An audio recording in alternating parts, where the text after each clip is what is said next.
Local variable type inference, also known as var, is introduced to reduce boilerplate code we have to type in Java. So let's understand the name of this feature first. So name in itself is pretty descriptive.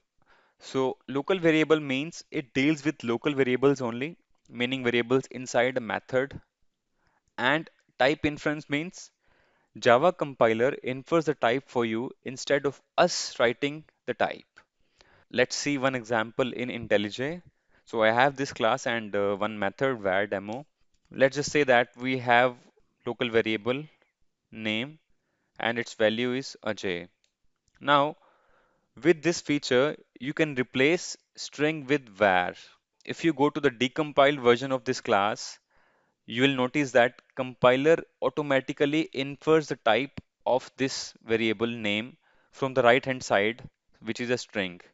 You can see that type of name is string. So this was the example in case of string.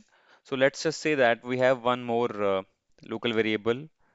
This time I'll put age here.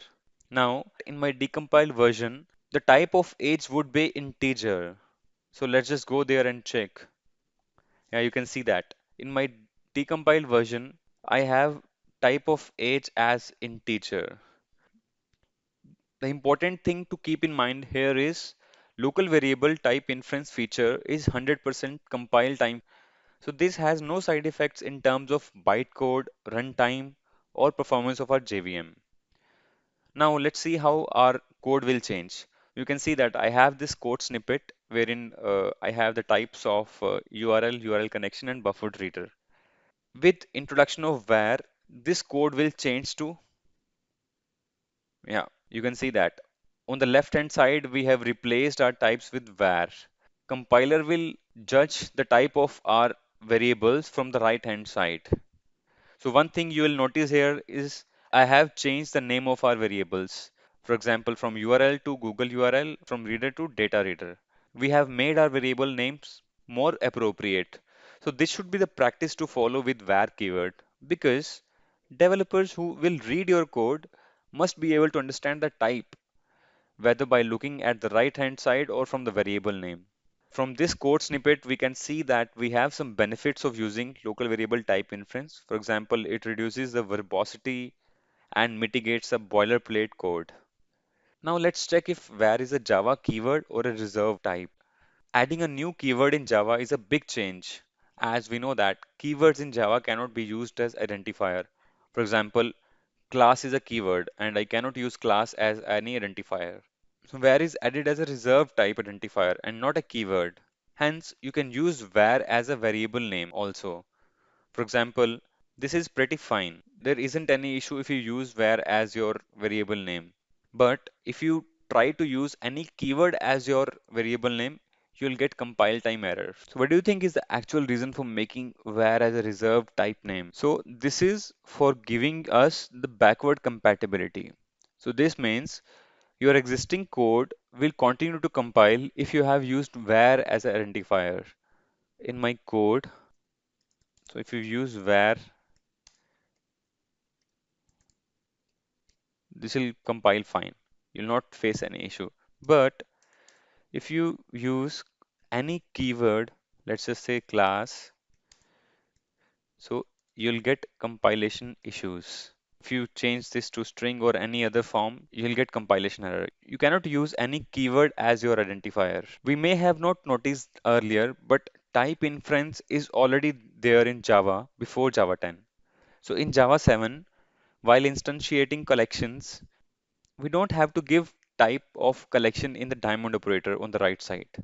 So compiler automatically infers the type from the left side. Before Java 7, you have to give the type of list here also. But with Java 7 changes, the diamond operator, we don't need to give type here. Compiler automatically infers the type of array list from the left side here.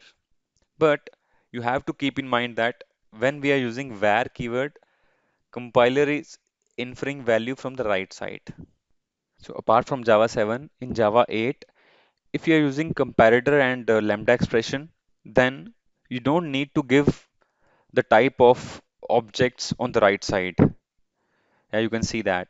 In the above code snippet, we are giving the type of object, but even if we don't give that, compiler will automatically infer that. Let me show you example in IntelliJ also.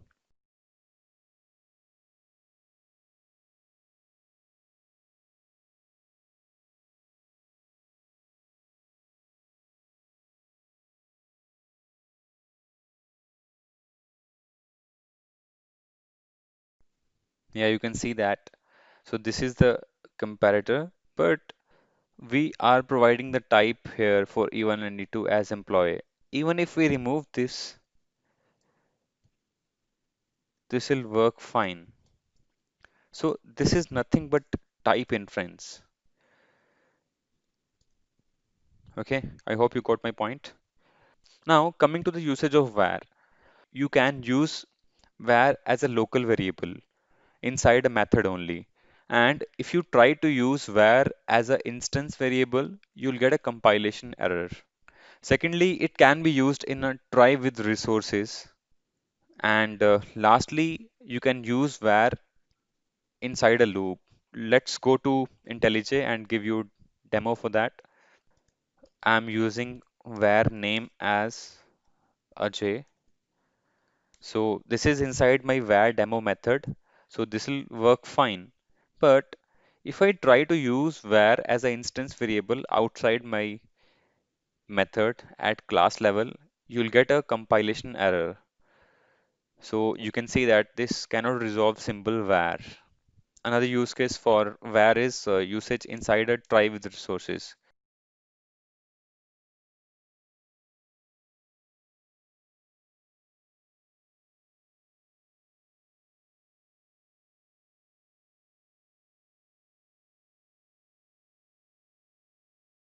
You can see that we have a try with resource here. So we are using type as buffered reader. So we can easily replace this as var. So this is one of the best use case for trying var. Another thing you can do with var is inside the loops.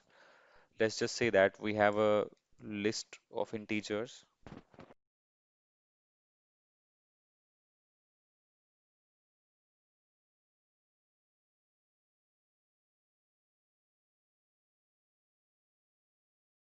Yeah, you can see that we have an integer list here. Inside for loop, we can use var. So this is pretty helpful. So we can also change our code a little bit and we can replace this list of integer with var. Here we are using var as a local variable and inside for loop. Now let's move to more usages of var. So the first one here is using arrays with var. So we know that with Java we can declare arrays like this. How can you convert this to var? So you cannot just go and replace integer with var. You have to make sure you remove these square brackets. So now this is perfectly fine.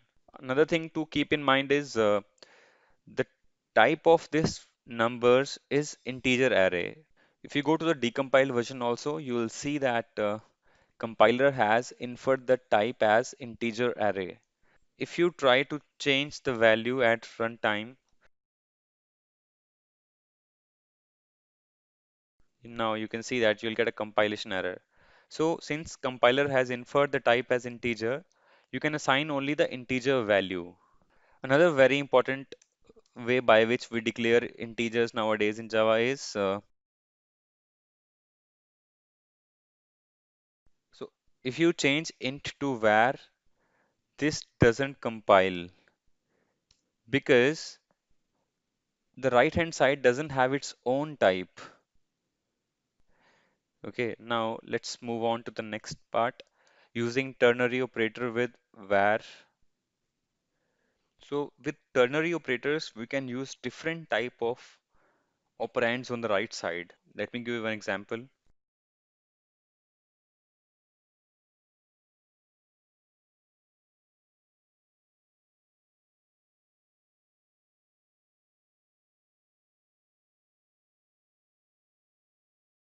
Let's just say that we are checking if there are evens or odds based on some condition.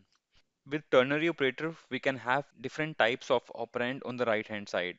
If the condition is true, we are returning a list of odds, or if the condition is false, we are returning set of evens. Now, this will not compile because the left hand side is list and the right hand side we have two different types, list and set.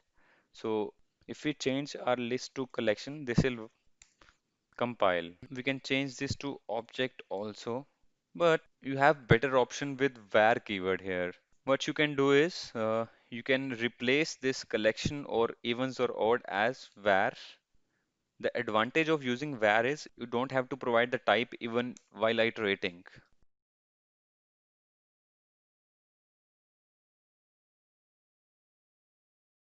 So even if I change this set values to string,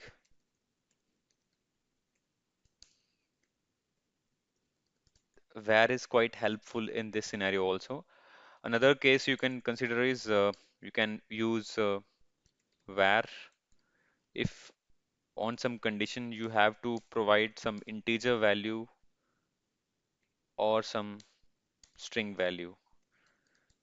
This is also work fine. So var is quite useful in ternary operator. Now let's move to the next one. For loops and var that we have already seen. Now let's move to streams and var.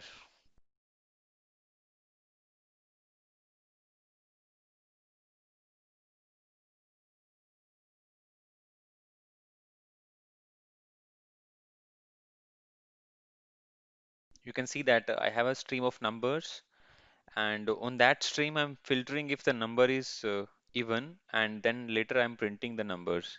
Using var instead of this stream is pretty straightforward. What we can do is we can replace this stream integer with var, and compiler will automatically infer the type of this numbers as stream of integer. So this is quite straightforward. So let's just say that I want to collect this to a list.